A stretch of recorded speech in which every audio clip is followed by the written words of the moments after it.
you'd be who knows how much more efficient. 10 times more efficient.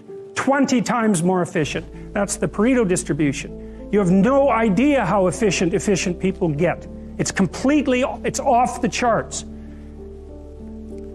Well, and if we all got our act together collectively and stopped making things worse, because that's another thing people do all the time, not only do they not do what they should to make things better, they actively attempt to make things worse because they're spiteful or resentful or arrogant or deceitful or homicidal or genocidal or all of those things all bundled together in an absolutely pathological package.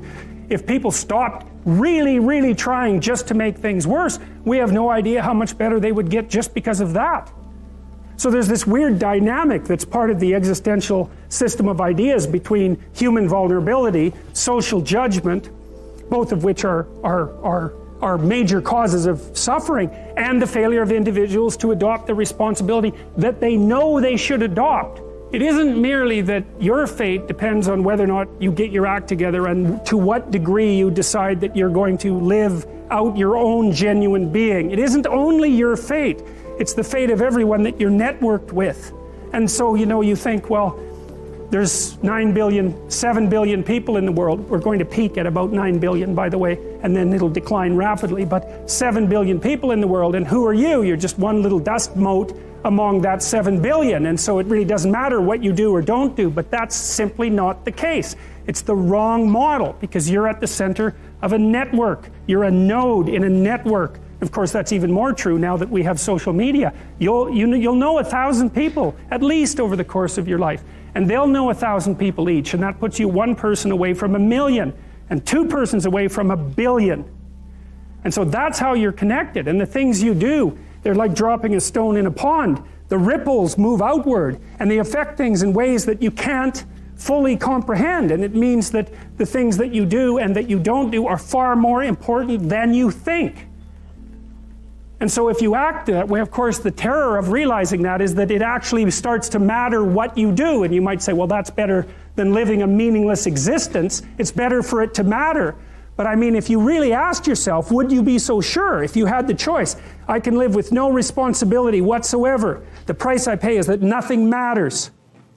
Or I can reverse it and everything matters. But I have to take the responsibility that's associated with that. It's not so obvious to me that people would take the meaningful path.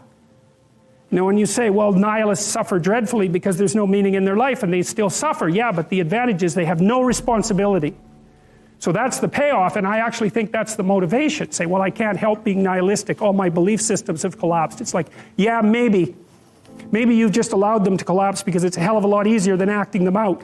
And the price you pay is some meaningless suffering, but you can always whine about that and people will feel sorry for you, and you have the option of taking the pathway of the martyr, so that's a pretty good deal, all things considered, especially when the alternative is to bear your burden properly and to live forthrightly in the world. Well, what Solzhenitsyn figured out, and so many people in the 20th century, it's not just him, even though he's the best example, is that if you live a pathological life, you pathologize your society. And if enough people do that, then it's hell. Really.